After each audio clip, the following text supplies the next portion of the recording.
This week on Houston Newsmakers, what to do about the Astrodome? Should the eighth wonder of the world be granted landmark status? A look back at how the biggest room in the world came into existence. How can you join the YMCA to help thousands of children get ready for the next school year? Right around the corner, we'll tell you how. And the Kinsey collection of African-American art and treasures makes its first appearance in Houston. When and where, and why it's such a big deal for the Bayou City. From KPRC Local 2, this is Houston Newsmakers with Cambrell Marshall. Good morning and welcome to Houston Newsmakers. The Astrodome. You say the name, you don't need to say much more. It immediately conjures up the image of one of the greatest structures in the world. It's been the topic of much discussion in the last few years about what should be done about the Astrodome. Last week, the Texas Historical Commission was the latest group to take a swing at it and table the decision on whether to name the dome as a state antiquities landmark. It's what officials from Harris County wanted, to give the county more options about what to do. We appreciate that they are willing to consider our suggestions, consider our requests, and hopefully we can work together to find a solution for how to repurpose the Astrodome. We think that the argument should be made in Harris County. It's an asset of Harris County, and this will give the people that live there an opportunity to weigh in. Joining me now is Jim Gass, the author of the book, The Astrodome, Building an American Spectacle. Thank you for joining me this morning. Appreciate you being here. Thank you for having me. I'm sure with your interest in the Astrodome, you've watched with interest on the conversations about what's going on now, about what should be done about the Astrodome. What are your thoughts? What do you think should be done about this structure? Well, my first choice, Cambrell, would be to find a use for the building that is economically sustainable and keep it in its current state. That would be the best outcome, and that's the biggest challenge. And why so?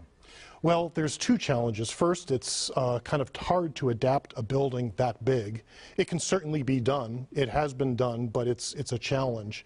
And also, the way that that building is sited, dead in the middle of the Reliant complex, it makes it very difficult to operate it independently of events that are happening at the, say, the convention hall or at the Texan Stadium. Sure. There's a lot going on with that conversation. We'll continue to have that. But let's talk about your book, The Astrodome, Building an American Spectacle. How did that come about? Well, it came about because I found it to be such a fascinating story.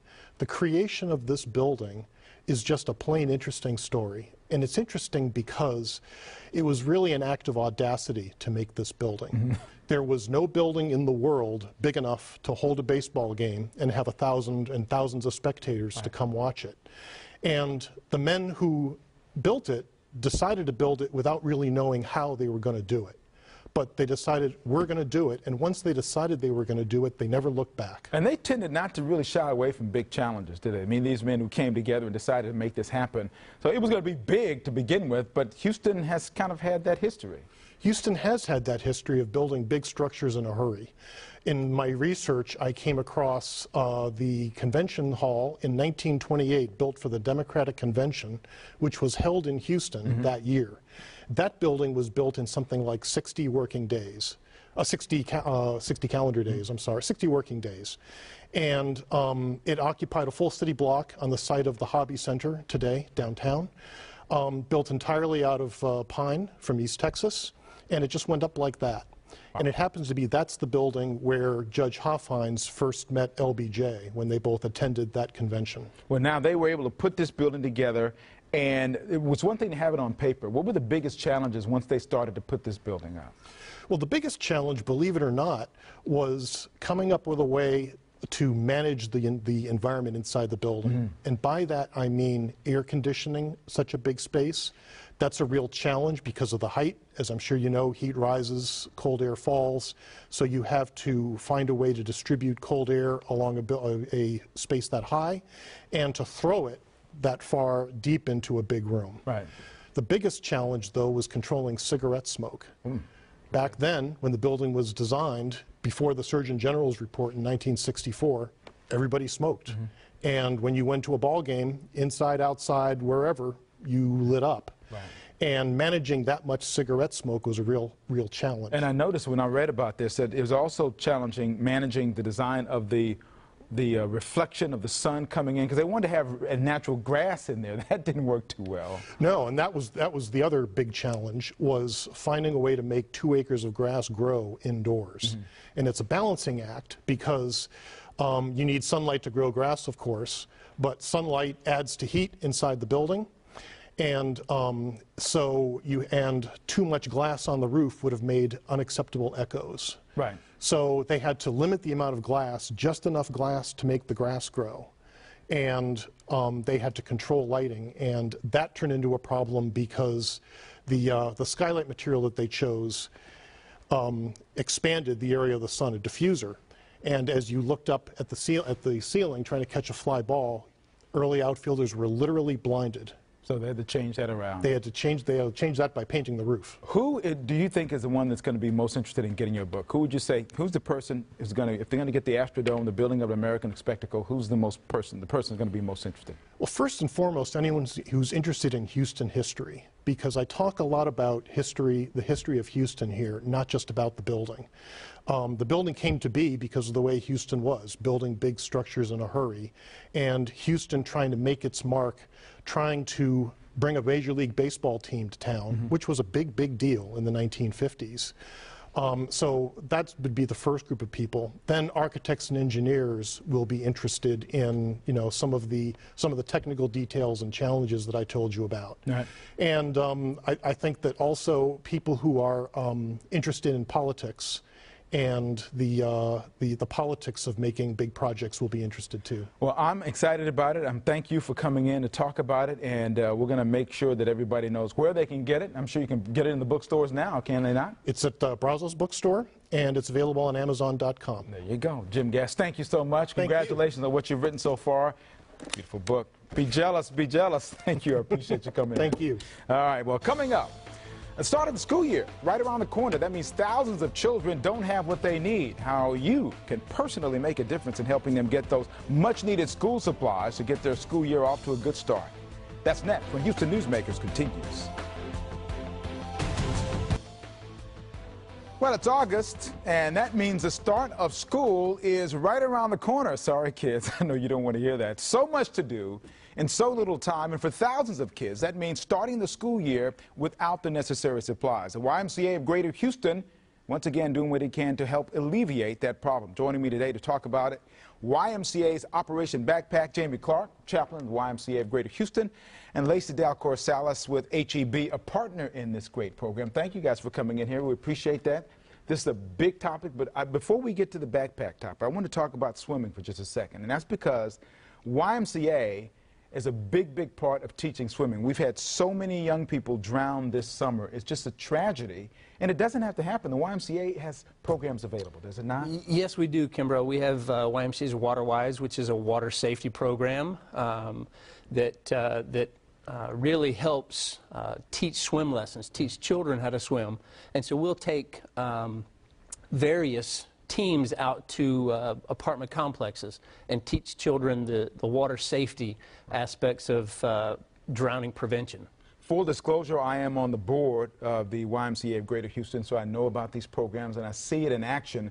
I see all these kids who have a great time because they know how to swim. It gives them great confidence, and it's very easy to do, and the Y makes it pretty easy for it to happen, do they not? Yes, we do. We scholarship a number of children every summer who wouldn't otherwise have the opportunity to take advantage of programs like this and learn to swim.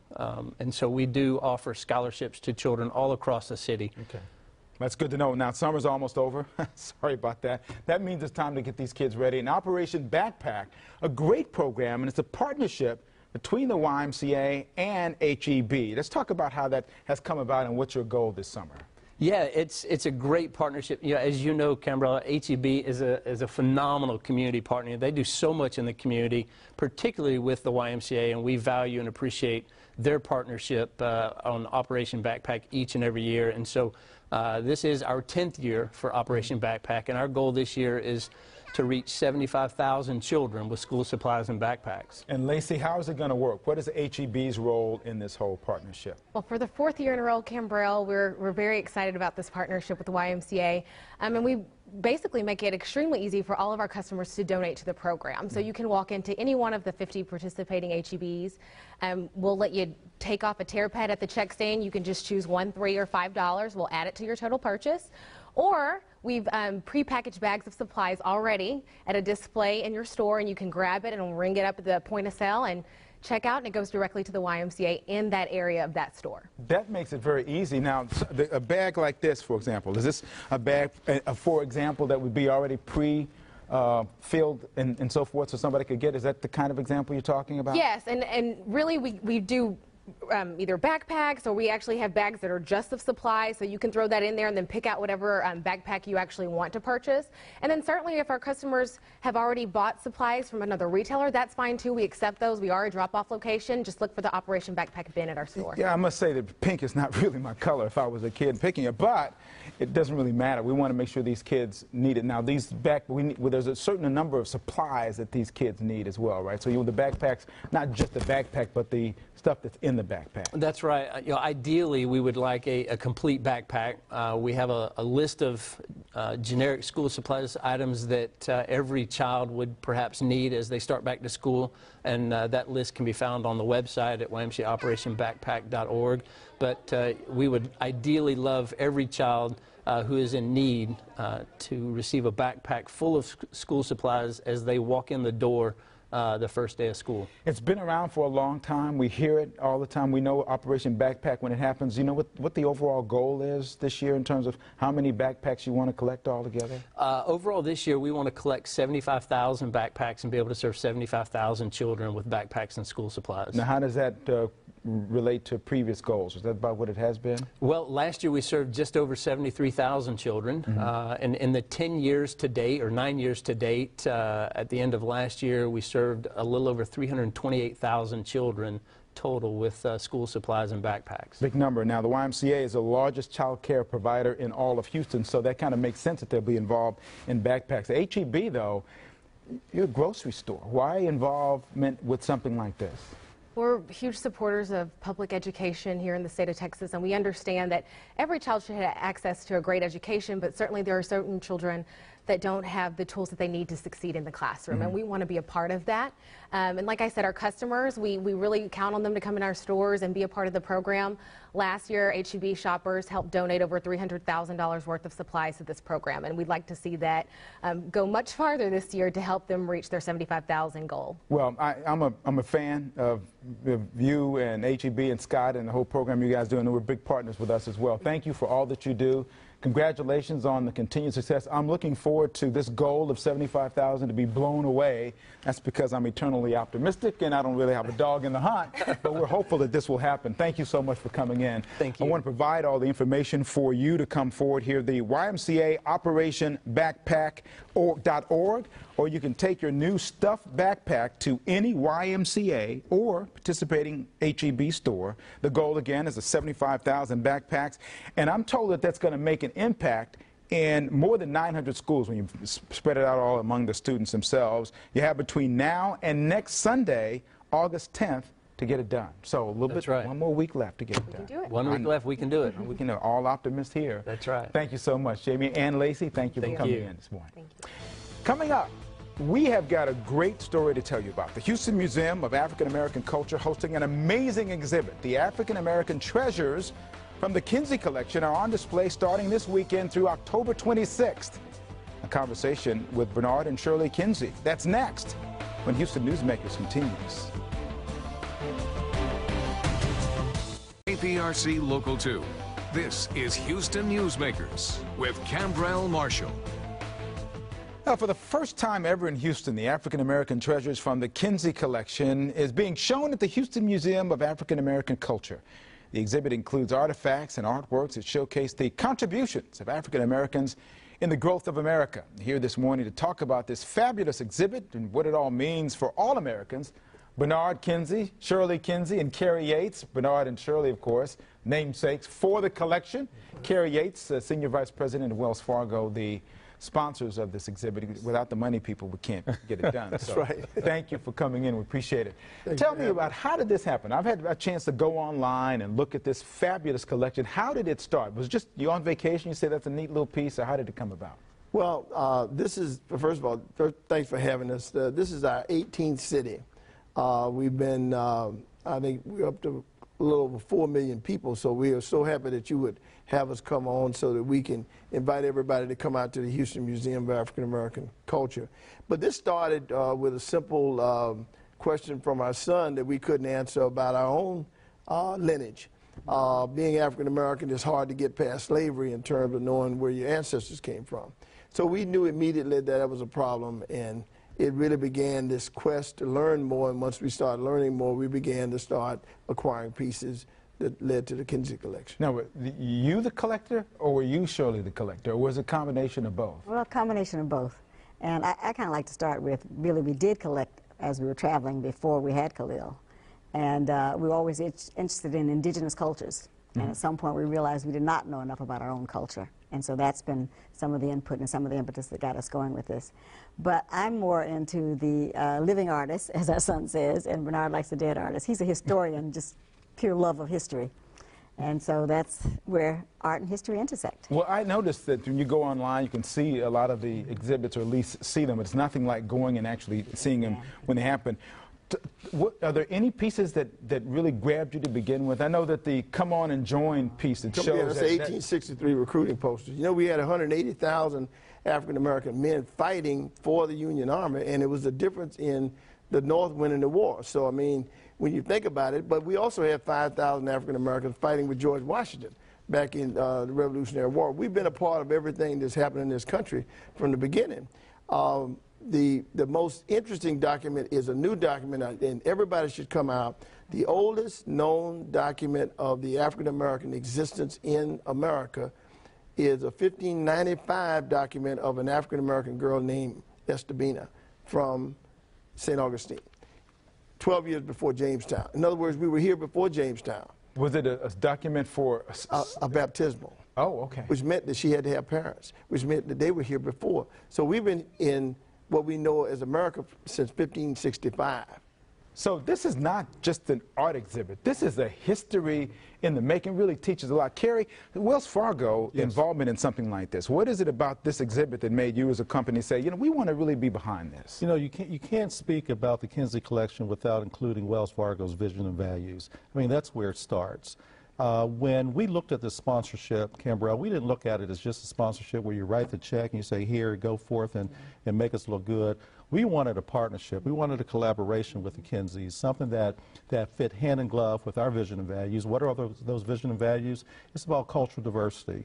It's about human rights. It's about civil rights. It's about those things that any good corporation worth their weight in salt would want to be a part of. So when this opportunity came along, it fit hand in glove. Here again, also, we were coming up on the 150th year of the Emancipation Proclamation. So we wanted to also underscore that, along with the Kinsey collection being a part of Wells Fargo's brand. So forth goes how we want our customers and communities to know us. Well, you two started this out. You wanted to be able to go ahead and start answering some questions that your son wanted to be answered, and now it became a teaching tool for you. When people come to see this, when you're telling people to come see it, what do you want them to look for when you want them to come? Well, I always say I want them to, first of all, open their hearts, their eyes, and their minds to what they're going to see, and then embrace that. For African-American youth who come in there, I want them to understand that this is the DNA that's in their blood, and this is what can empower them to overcome any obstacles they may think they have in their path. We talk about how we all have a hole in our heart, and we want to fill that hole. And this exhibit helps to do that. I'd like them to leave with being educated, learn something that you didn't know anything about, be motivated to want to learn more, and be inspired by what you see that these folks have been able to overcome. There's so many untold stories in this exhibit that are just really, really special, and I want folks to understand that they're untold stories in their history, and their families also, that they can delve into, and it becomes a part of all of us. When you started to collect, though, you didn't start collecting with the idea you're going to start having an exhibit. This was just something. So now that it's happened the way it has now, what next for what you have? Are you still collecting, or you're telling me earlier that a lot of every once in a while we run across a piece, but essentially now we have the Kinsey collection here in Houston. We also have a semi-permanent exhibition at Epcot at Walt Disney World, where it's been phenomenal to have Walt Disney embrace the Kinsey collection story in a 5-year commitment to show and tell this story. So the partnership with Wells Fargo has just been, this is our 5th city with Wells Fargo. I mean, we just left Atlanta, where we had 121 articles and 120 million impressions. I mean, this is something that everybody in this city needs to come out and see, because you will see objects and documents that you'll never see again. For instance, you mentioned about the Emancipation Proclamation. We have it. You follow me? Dred Scott, we have it. We have the Brown versus Board. We have the oldest paintings of African-American artists in 1865. You're never going to see this type of assemblage of this story in one place. Yeah, there are people that collect art, and there are people that collect history. But what we've tried to do is to tell the whole story, because without that story, you don't really know the contributions of African Americans. The African American Treasures from the Kinsey Collection. It's at the Houston Museum of African American Culture from now until October 26th. Museum is open Tuesday through Saturday from noon to 6, and then on Thursday, noon to 8. Admission is free. Can't beat it with a stick. Can't beat it with a stick. Go to the website, www.hmaac.org, for specific information, the special events surrounding the Kinsey Collection. Bernard, Shirley, Kinsey, thank you for coming in. We appreciate it. Carrie, it's always good to see you as well. Congratulations on this great collaboration. Thank you very much. Appreciate you coming in. Much success as this continues on. So nice to meet you all. Come out on Sunday afternoon. All right, good luck. And now, remember, through the 26th, it's going to be there, so please get on out and see that exhibit. Final thoughts and a sneak peek at next week. That's next when Houston Newsmakers continues. And thank you to my guests this morning, and to all of you, of course. To see previous programs and more information about today's Newsmakers, including a Newsmakers Extra segment about the Kinsey Collection, go to click2houston.com, and under the community banner, click on Newsmakers. Have a great day, everybody. I'll see you back here again next week.